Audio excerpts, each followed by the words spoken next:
My son was 7 when he stopped drawing people. He'd fill pages with houses, trees, roads, fences, everything structurally intact, proportionally reasonable for a child his age, but no figures. No stick people in the yards. No faces in the windows. His teacher mentioned it at a conference, and I nodded like it was a phase, because I was mid-rotation at the time and could not afford to think about what absence meant in the mind of a boy whose mother had left 14 months earlier. I told myself he was drawing the world as he understood it. Populated structures, empty of inhabitants. I told myself it wasn't a clinical sign. I told myself a lot of things that year. I bring this up because of what I found in Building 9. My name is Harlan Eck.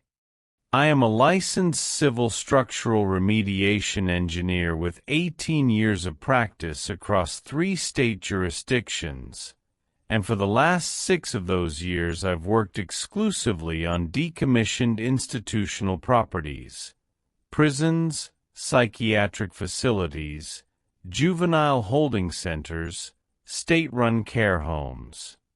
My job is to assess whether a closed facility can be safely repurposed, demolished, or must be maintained in its current state due to environmental, structural, or legal encumbrance. I produce compliance packages. I log material conditions. I photograph, measure, sample, and testify. I do not interpret policy. I do not make recommendations about what a building should become. I determine what it currently is, and whether what it currently is will kill someone.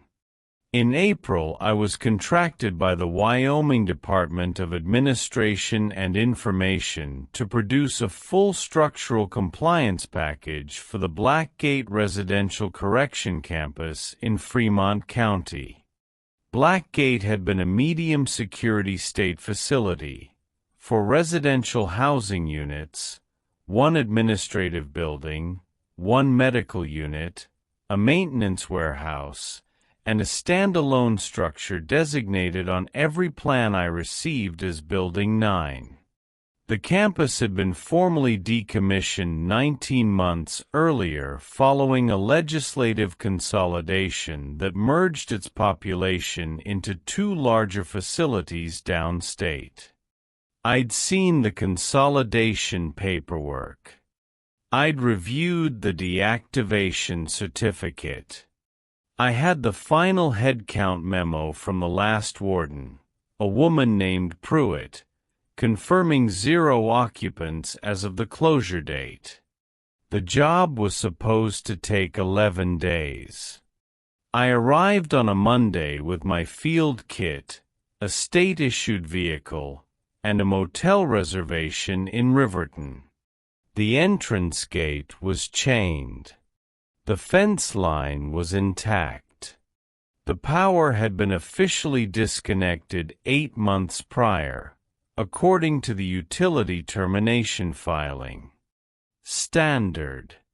I've walked into 40-plus decommissioned facilities, and the first few hours are always the same: dead fluorescents, standing water in basements, mold colonization on soft surfaces, bird ingress through broken glazing, and the particular stillness of a building that has stopped being used but hasn't started falling apart yet. That liminal window is my workspace. I know its texture by feel. Blackgate looked right from the outside. Razor wire still coiled along the upper fence. Parking lot empty except for mineral staining where vehicles had sat long enough to leave shadows. Grass coming up through the expansion joints in the walkways. The administration building was locked with a state-coded padlock matching my key set. Inside, it smelled like dust and old coffee and carpet glue, the universal scent of an institutional building with its HVAC off. I started with Housing Unit 1 because it was closest and because residential units are where the most liability-generating conditions develop: asbestos in joint compound, lead in paint layers, PCBs in ballast housings, moisture damage in sealed cells where ventilation has stopped. I spent 2 days working through Units 1 through 3 methodically. Everything was consistent with 19 months of passive deterioration. Nothing was wrong. Nothing was unexpected. Unit 4 was where I noticed the first discrepancy. The cells were clean. Not just unoccupied, clean. The mattresses had been removed, which was standard for decommission, but the floors showed no dust accumulation. The stainless steel fixtures, toilets, sinks, had no mineral buildup. The walls had no new condensation staining. In every other unit, 19 months of stagnant air had deposited a visible film on horizontal surfaces. In Unit 4, the surfaces looked like they'd been wiped within the last several weeks. I checked the ventilation grills. They were clear. Not just passively clear, they had been maintained. The mesh screens were free of debris. The damper positions were set to an open configuration I wouldn't expect in a decommissioned building, where standard protocol calls for closing all dampers to limit airflow and slow oxidation of exposed metals. I logged the discrepancy as a maintenance anomaly and moved on to the medical unit. I did not call anyone. In my experience, discrepancies in decommissioned facilities almost always have mundane explanations: a local contractor retained for minimal upkeep, a caretaker arrangement with a nearby rancher, a state maintenance crew running quarterly checks that nobody told me about. I've learned not to escalate ambiguity before I've surveyed the full site. The report is better when it's complete. The medical unit was consistent with the other housing units: deteriorated, dusty, appropriately dead. I found mouse droppings in the pharmacy shelves and a collapsed ceiling tile in the intake exam room. Standard. I took photographs, logged the conditions, and moved on. Building 9 was at the northwest corner of the campus, separated from the main cluster by a paved utility road approximately 200 meters long. It was a single-story concrete masonry structure with no windows. The plans I'd been given described it as a maintenance storage annex, 3,200 square feet, slab on grade, flat built-up roof, 1 personnel door and 1 roll-up vehicle bay. The kind of building every institutional campus has and nobody thinks about. I walked to it on my 4th day because I do buildings in geographic sequence, not priority sequence. I brought my standard kit: moisture meter, infrared thermometer, flashlight, camera, sample bags, a pry bar for stuck doors. The personnel door was locked with a federal specification padlock. Not a state padlock. Federal. I stood there for about 10 seconds looking at it. The rest of the campus used state-coded hardware.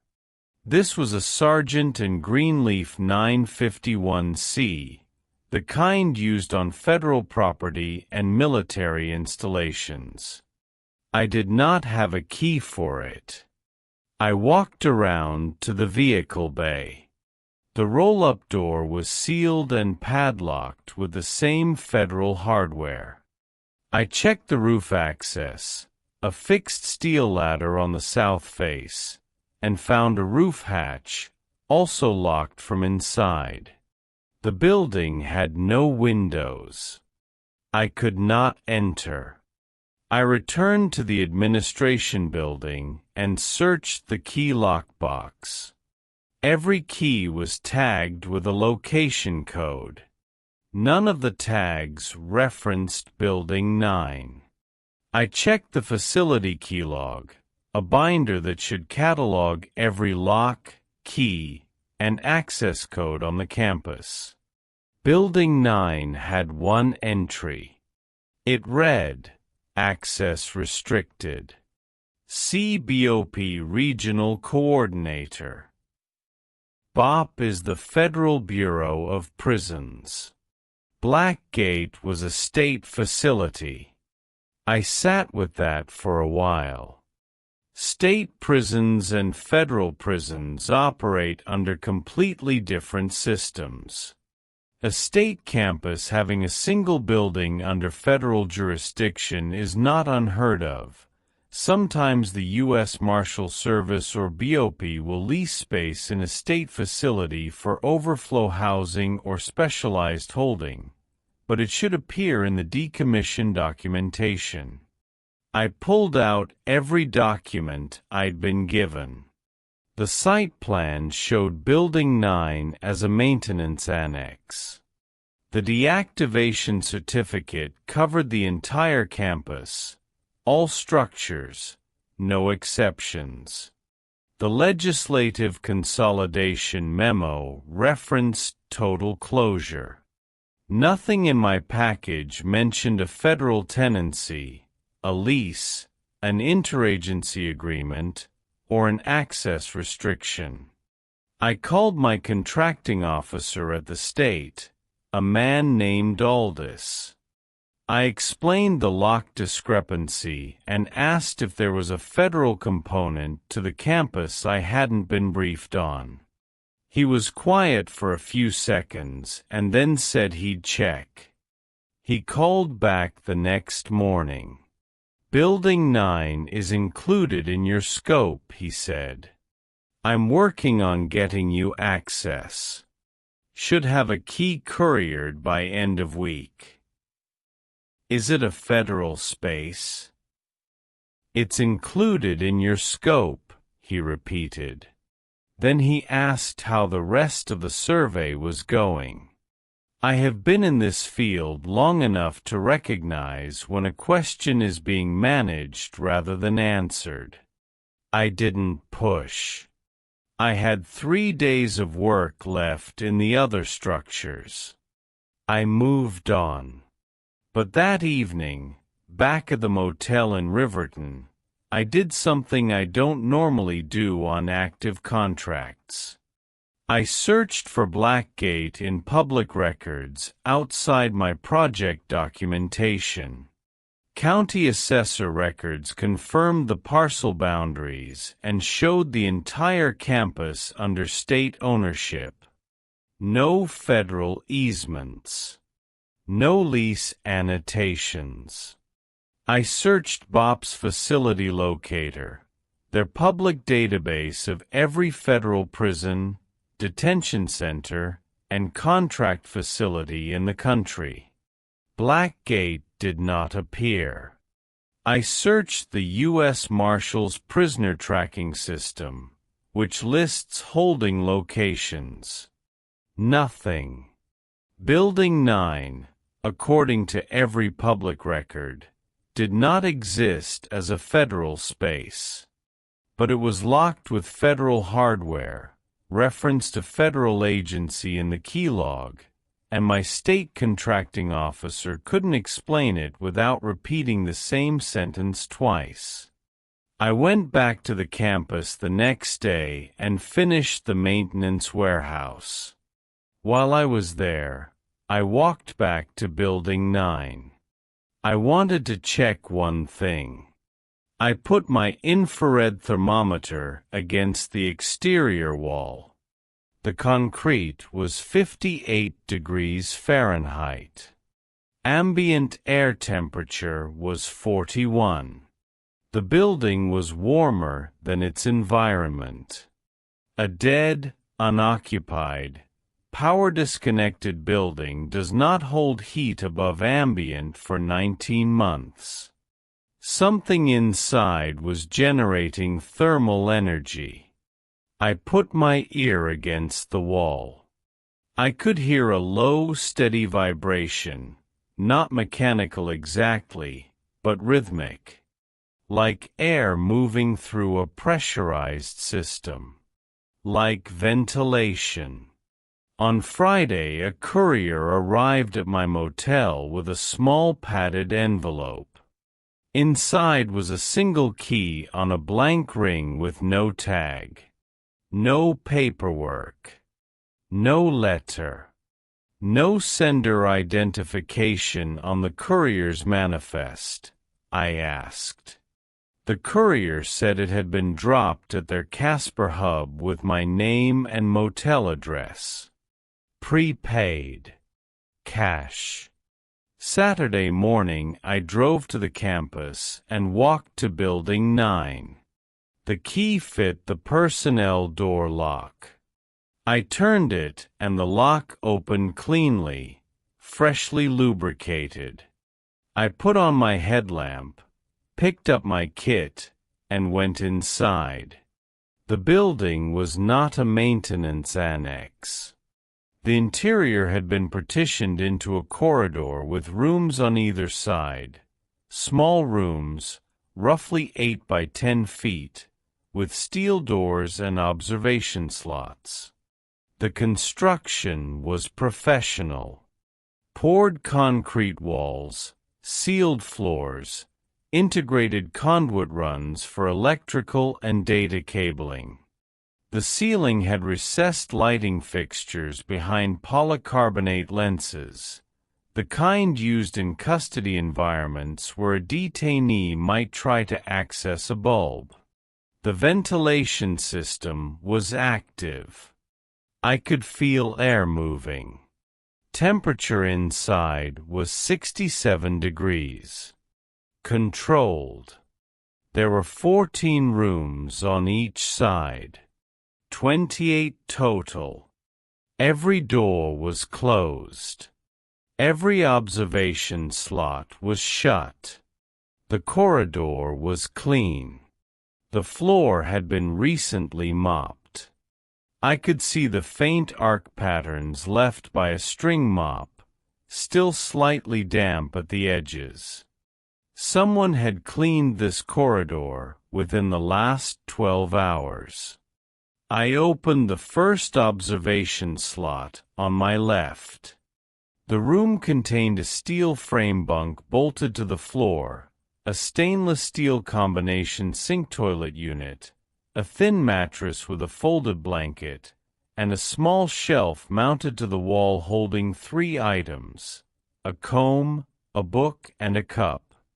The book's spine was creased with use. The mattress showed a body impression. There was no person in the room. I checked the second room. Same configuration. Same signs of habitation. No occupant. Third, fourth, fifth, all the same. Beds that had been slept in. Cups with dried residue at the bottom. Combs with hair caught in the teeth. In one room I found a pencil and a sheet of paper on the shelf with a partial grocery list written in a cramped, unpracticed hand. Milk, cereal, socks, stamps, call our about the dog. A mundane list. The kind of thing a person writes when they're imagining a life outside. I checked every room. All 28 showed signs of recent and sustained habitation. All 28 were empty. At the end of the corridor was a control station, a desk, 2 monitors, a chair. The monitors were off, but the indicator lights on the CPU tower beneath the desk were glowing. The system was powered and running. I traced the power supply to a conduit that ran through the floor into what I assumed was a subgrade utility chase. Somewhere beneath or beside this building, there was an independent power source. The campus grid had been disconnected. Building 9 was running on its own. I sat in the chair and moved the mouse. The left monitor came to life. It showed a software interface I didn't recognize, not a commercial corrections management system. The header read Reclassification Tracking, Module 9, active. Below that was a table with 28 rows. Each row had a 6-digit identifier, a date of intake, a status field, and a column labeled Current Census Designation. Every row's status read Occupied.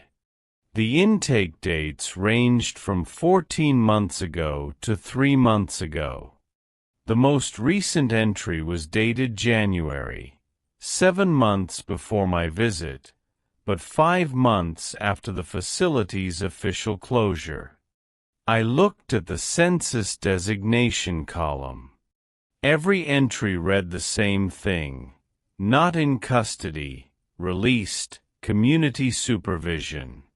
According to this system, 28 people were simultaneously here and not here, physically housed in a building that didn't officially exist inside a decommissioned facility, while their records showed them as released individuals living in the community under supervision.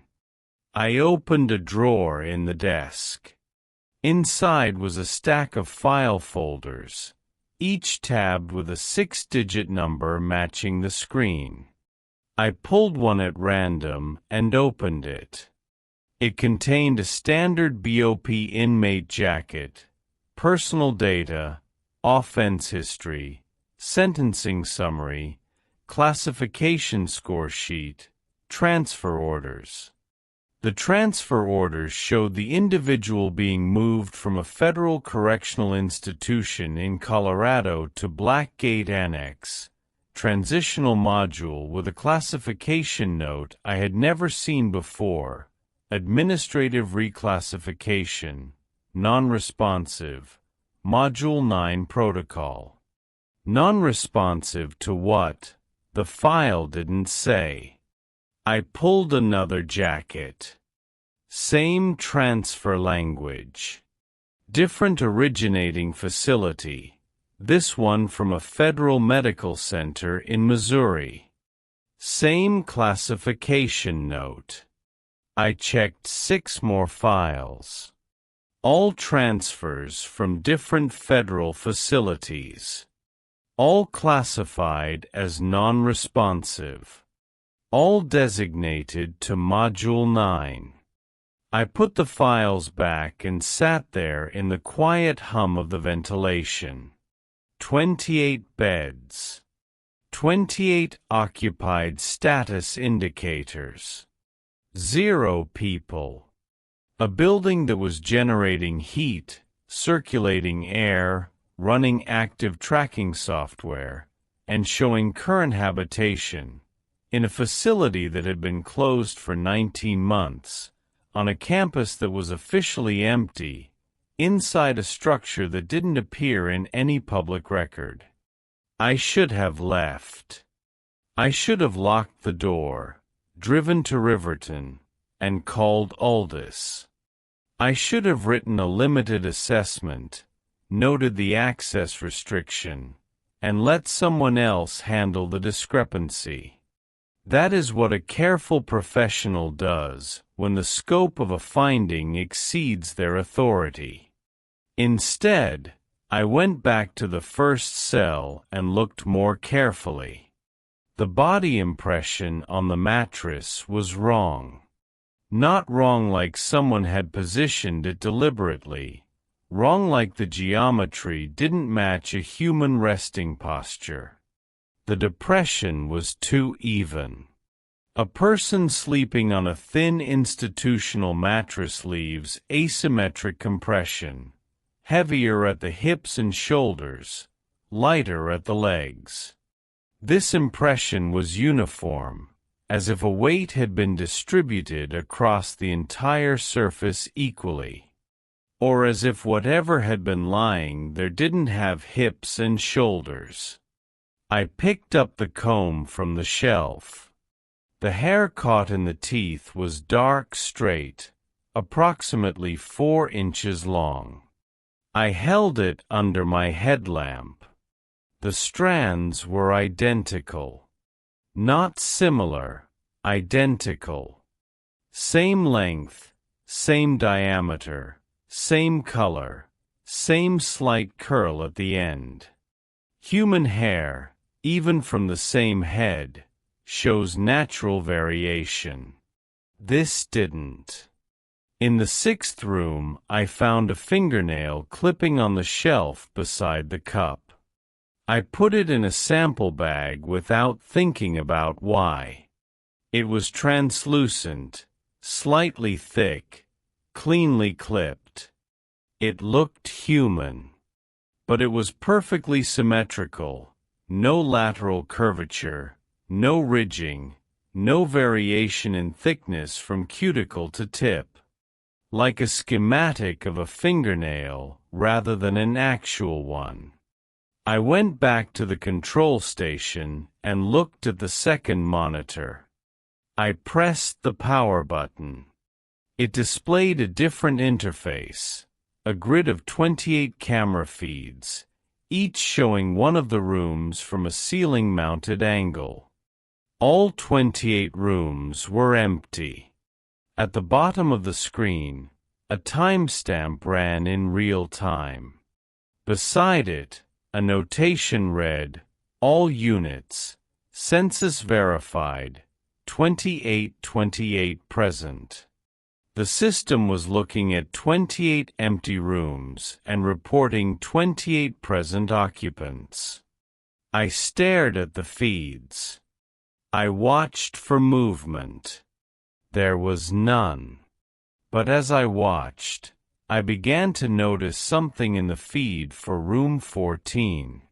The blanket on the bunk was folded differently than when I'd physically looked into the room 10 minutes earlier.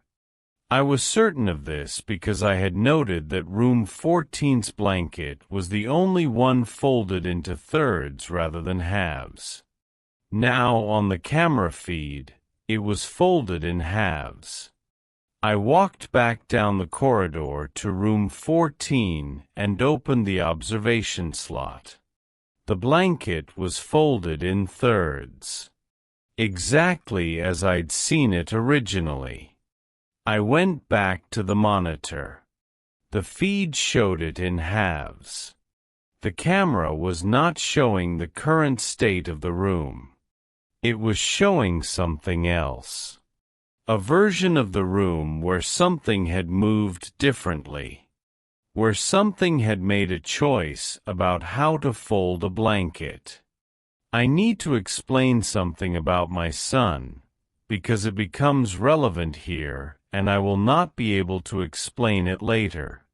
After his mother left, Elliot began constructing what his therapist called parallel arrangements. He would set the dinner table for 3 every night, plate, fork, cup at the empty chair. He would leave the bathroom light on because she used to get up in the night. He would put her shoes by the door. Not in grief, exactly. Not in hope. In maintenance. He was maintaining the conditions of her presence in her absence, and the distinction between that and delusion is thinner than any therapist wanted to admit to me. I told him she wasn't coming back. He said he knew. He kept setting the table. 3 plates. 3 forks. 3 cups. He was building a container for someone who wasn't there, and the container was so precise that her absence became the point. The absence was what he was maintaining. Standing in Building 9, looking at a camera system that showed occupied rooms I could see were empty, I understood my son's project for the first time. Someone or something had built a structure that maintained the conditions of presence. Not to fool anyone. Not as a malfunction. As the purpose. I left Building 9, locked the door, and drove back to Riverton. I did not eat dinner. I sat in my motel room with the overhead light off and the bathroom light on, because old habits are older than understanding, and I typed up my field notes from the day. I was meticulous. I included every measurement, every observation, every discrepancy. Then I saved the file and stared at my phone for 20 minutes before calling Aldous. It was Saturday evening. He answered on the 4th ring with the clipped tone of a man interrupted at home. I told him I'd entered Building 9. I described the configuration. I described the habitation signs with no occupants. I described the tracking system. He was quiet for a long time.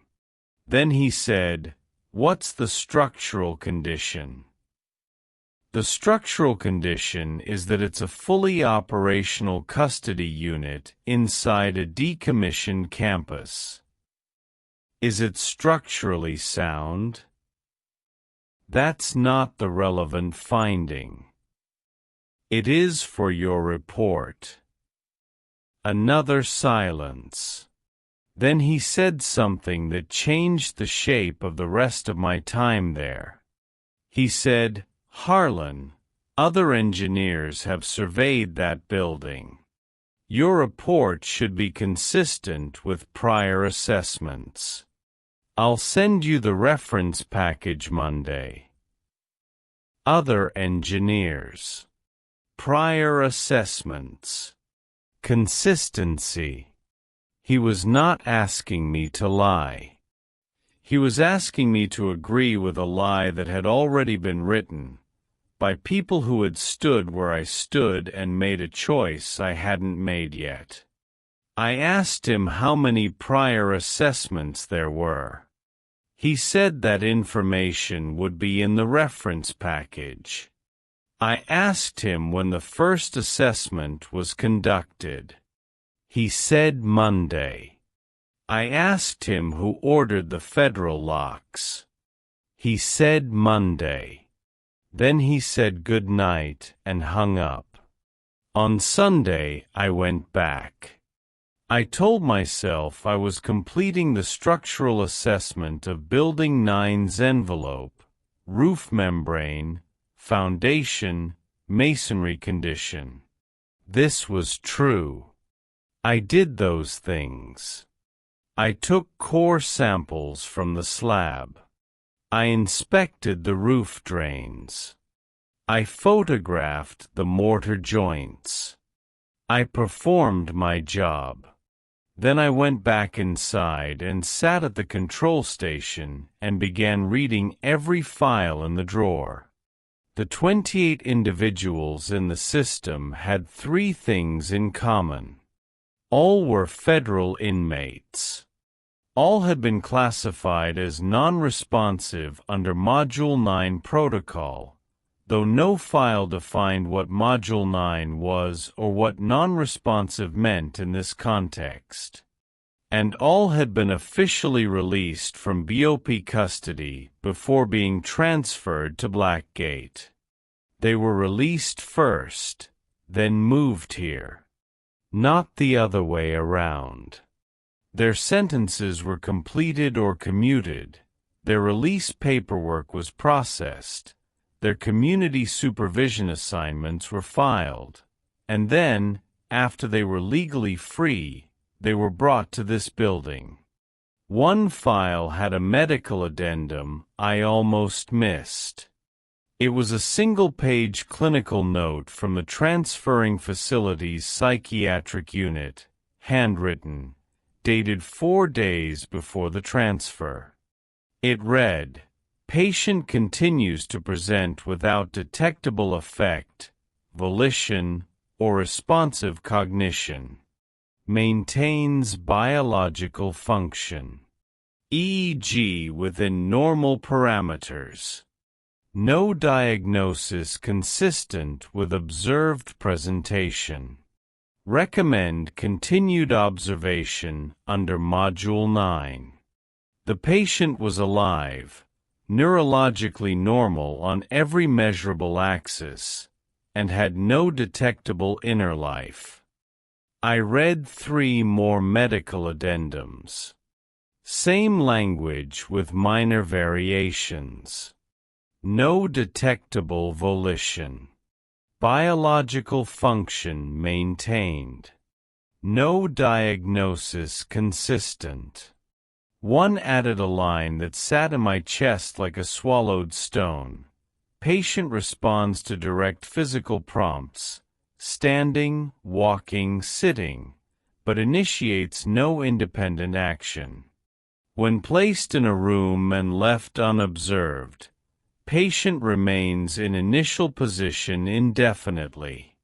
When observed via remote monitoring, patient engages in apparent routine behavior, folding blankets, arranging personal items, pacing measured routes. When observed, they moved. When unobserved, they stopped. I put down the file and looked at the camera monitors. 28 feeds. 28 empty rooms. The system reporting 28 present occupants. Blankets folded differently on screen than in physical reality. They were there when the cameras were watching. They were not there when I was. Or, and this is the thought I could not stop once it started, they were there in a way that only the system could perceive, and the system had been built specifically to perceive them, and my physical eyes were the wrong instrument for this particular form of presence. I went to room 14 again. I opened the observation slot and looked in. Empty. Bed with blanket folded in thirds. Cup on shelf. Nothing moving. I closed the slot. I walked back to the monitor. On the feed, room 14's occupant was sitting on the edge of the bunk. I could see the depression in the mattress. I could see the blanket displaced. I could not see the occupant. The feed showed an empty room with the physical evidence of someone sitting in it. Weight without form. Occupation without occupant. Presence maintained by its artifacts. I understood then that Building 9 had not been abandoned with people still inside. Building 9 had been constructed to house something that was left over when people stopped being present in their own bodies. 28 individuals had lost whatever it is that constitutes occupancy of the self, not consciousness in the neurological sense, not life in the biological sense, but something else, something we don't have a clinical term for, and rather than acknowledge that medicine had encountered a phenomenon it couldn't classify, the system had built a room for it. A room with cameras that could see what doctors couldn't measure, and guards couldn't detain, and families couldn't visit. The system wasn't hiding prisoners. It was storing a form of absence and maintaining the procedural fiction that it was presence, because the alternative, admitting that these people were alive, neurologically intact, legally free and utterly gone, would rupture every framework the institution operated within. Monday morning, Aldous' reference package arrived by email. 3 prior structural assessments of Blackgate, conducted at 6-month intervals since closure. Each was written by a different licensed engineer. Each assessed Building 9 as a maintenance storage annex, structurally sound, no deficiencies noted. Each was technically competent in every other respect. Their assessments of the housing units and medical building were thorough and accurate. The lie was contained to one building. One clean paragraph in an otherwise honest report. I recognized one of the engineers' names. David Parrott. We'd worked a Superfund remediation project together in Montana 11 years earlier. He was careful, principled, and unhappy in the way that careful, principled people in government-adjacent work tend to be. I could not imagine him writing a false assessment. I also could not imagine him seeing what I'd seen and not understanding what it meant. I called him. He answered. I said I was working a site he'd previously assessed and had a technical question about one of the structures. He asked which site. I said Blackgate. He went quiet. Building 9, I said. Yeah, he said. Very flat. Your report says maintenance annex. I know what my report says. David. A long breath. Then, they sent you the reference package. They want you to match. That's the arrangement. What happens in that building? Nothing happens in that building. That's the whole point. Nothing happens and the system records that something is happening, and you write that the building is a shed, and everyone agrees, and you go home. The people. There are no people. That's what you need to understand. There are no people, and there is no crime, and there is no violation, because every person in that system has been released. They're free. They're on community supervision. Check the records. They have addresses. They have supervision officers. Some of them have had their voting rights restored. They exist fully and legally in the community. The fact that something that used to be part of them is sitting in a cell in Wyoming is not a legal issue, because we don't have a law for it. We don't have a word for it. You saw the monitors. I saw the monitors. I saw the rooms.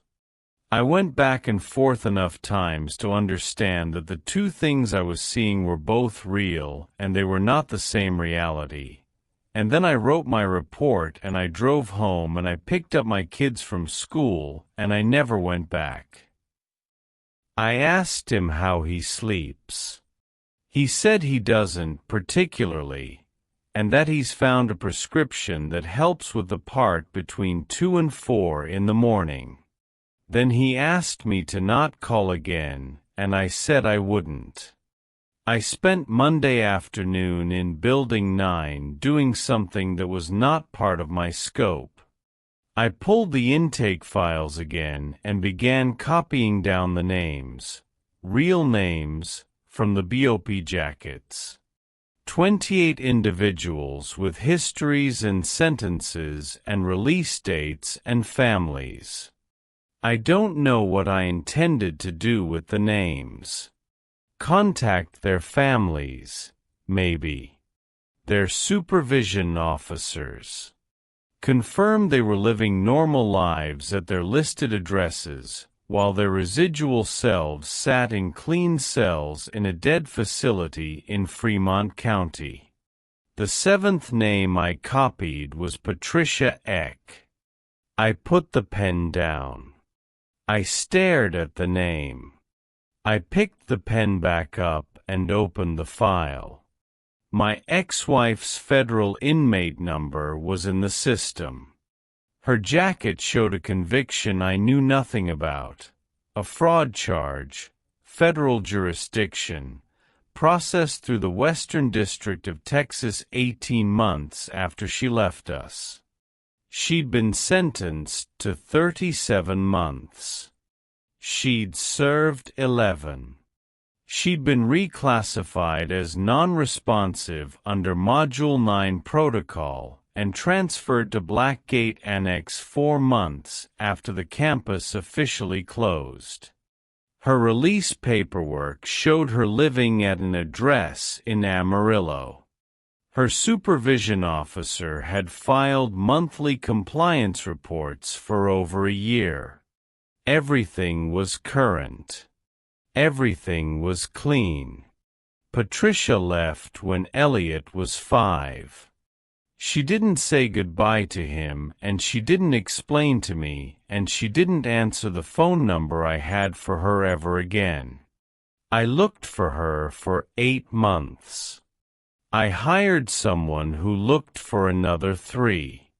She was gone in the way that people go when they choose to stop existing in a particular life. I let it calcify into a story I could carry. She left, she didn't want us, we go forward. I told Elliot what I thought was true.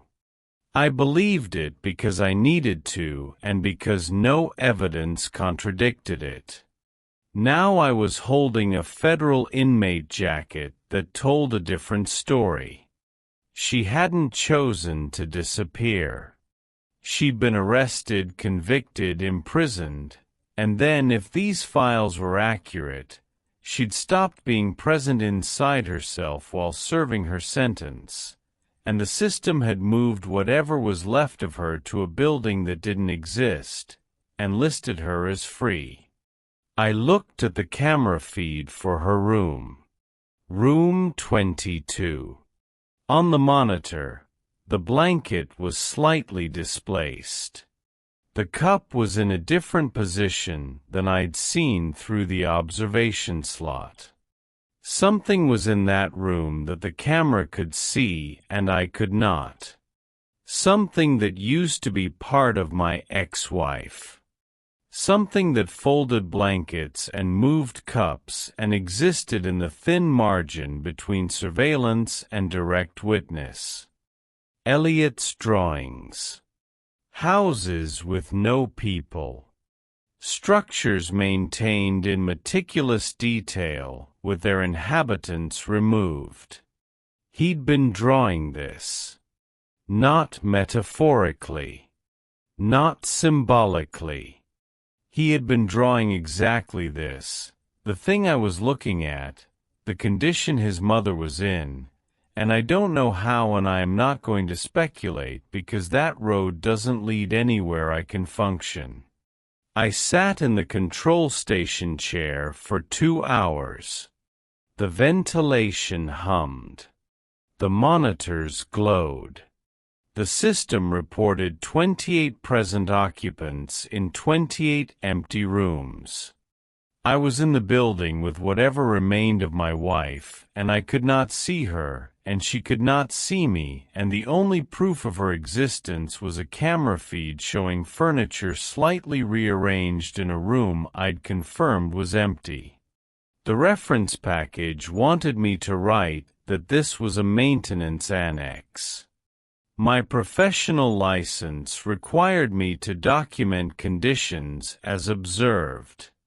My son was at home with my sister, setting 3 places for dinner, waiting for me to come back from a work trip with no understanding that his mother was 112 miles from where I was sitting, present in a way that made presence meaningless. On Tuesday, Aldous called to ask about my timeline. I told him I was finishing up. He asked if I'd reviewed the reference package. I said I had. He asked if I had questions about the consistency expectations. I said I did not. Good, he said. The structural summary for Building 9 should reflect its designation as a storage annex. Slab on grade, CMU walls, built-up roof, no deficiencies. That's what the building is. That's what the prior reports say the building is.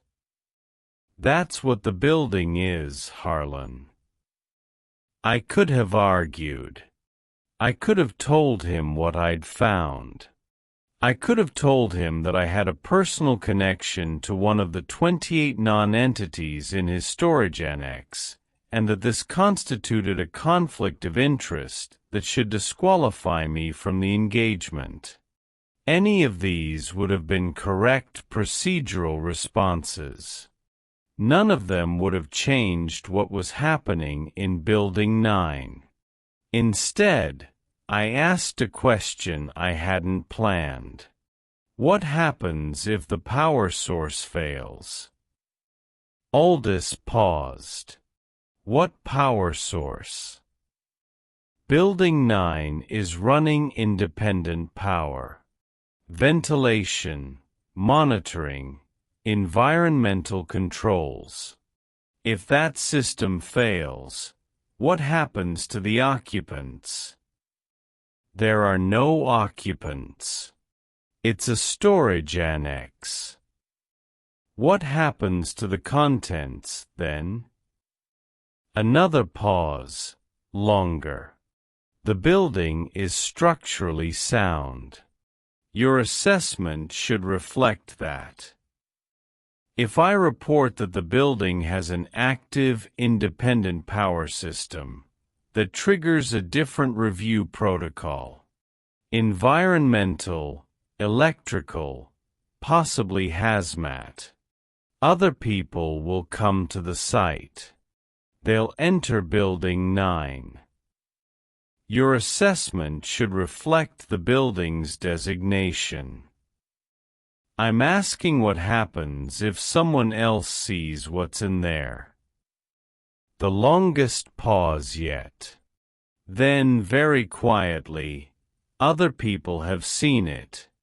You've read their reports. You know what they wrote. He was right. I did know. They saw it, they understood it, and they wrote that it was a shed. Not because they were threatened. Not because they were bribed. Because they stood in that corridor and they looked through those observation slots and they watched those monitors and they arrived at the same conclusion I was arriving at. There was nothing to report. Not in any language the system could process. The people were released.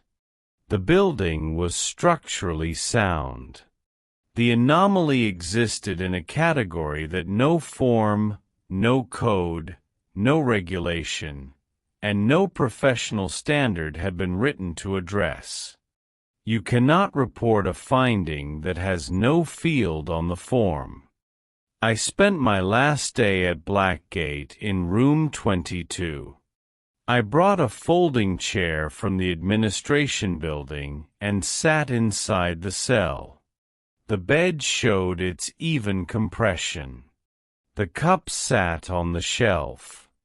The book was there, a paperback copy of a novel I recognized, one she'd been reading when Elliot was born. She'd never finished it. There was a bookmark at page 206. I sat there for 4 hours. I talked some. Not in any structured way. Not to anyone I could see. I told her Elliot was in 2nd grade. I told her he was tall for his age. I told her about the drawings.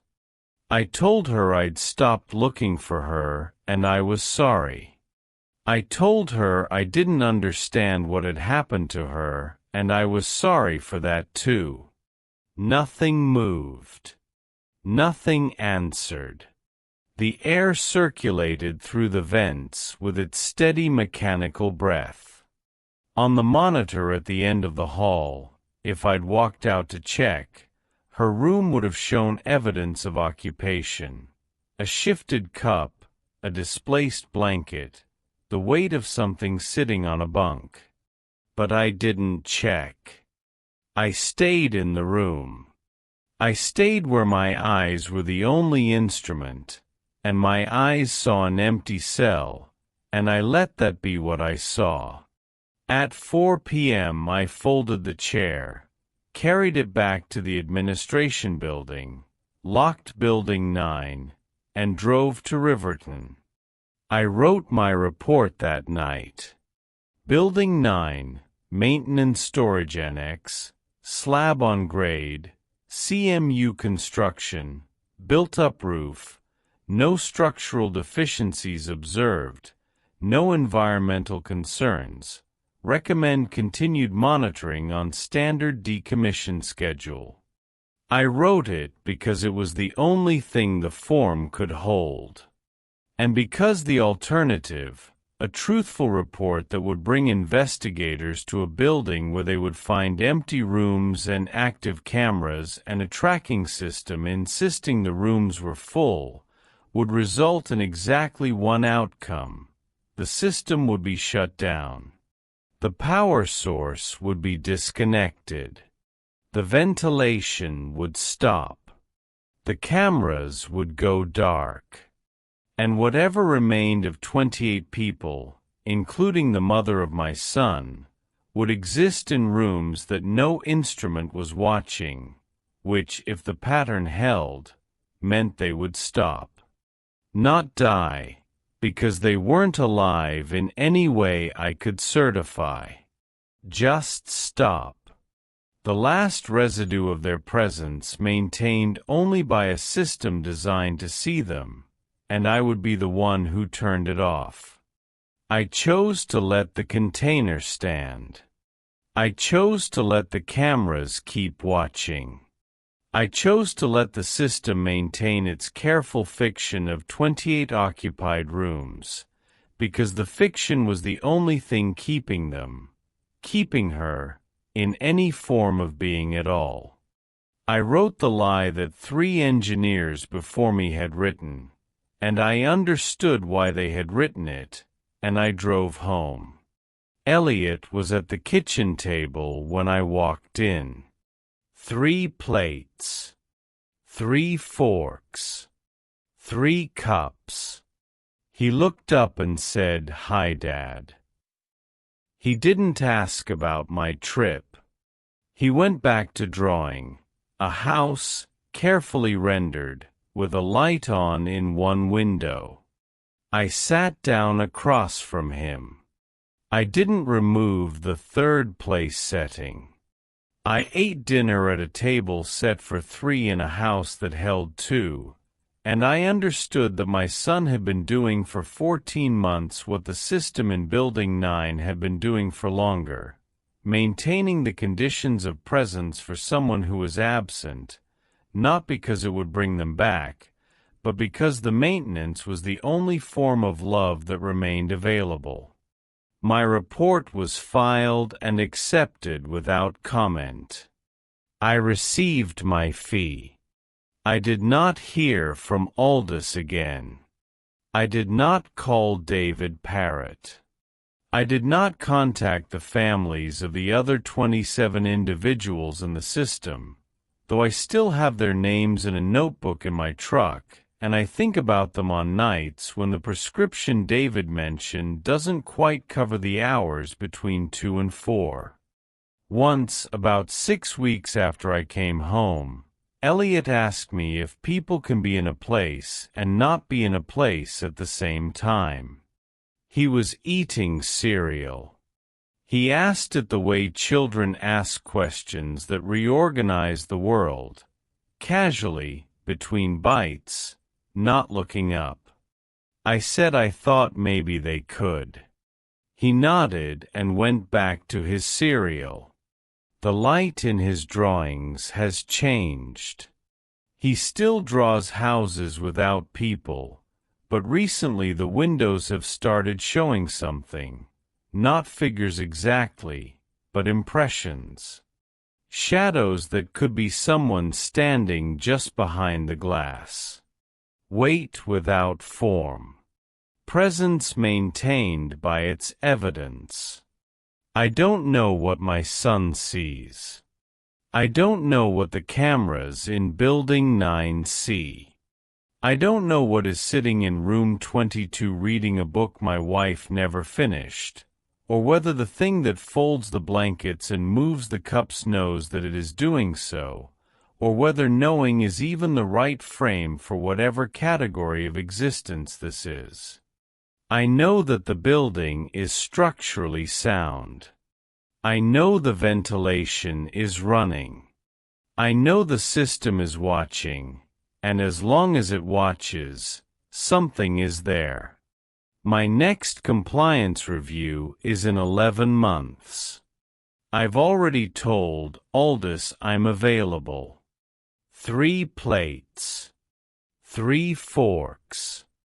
3 cups. The table is set. The light is on. I am maintaining the conditions. It is the only form of honesty I have left, and it is built on a lie I will keep writing for as long as the forms will hold it.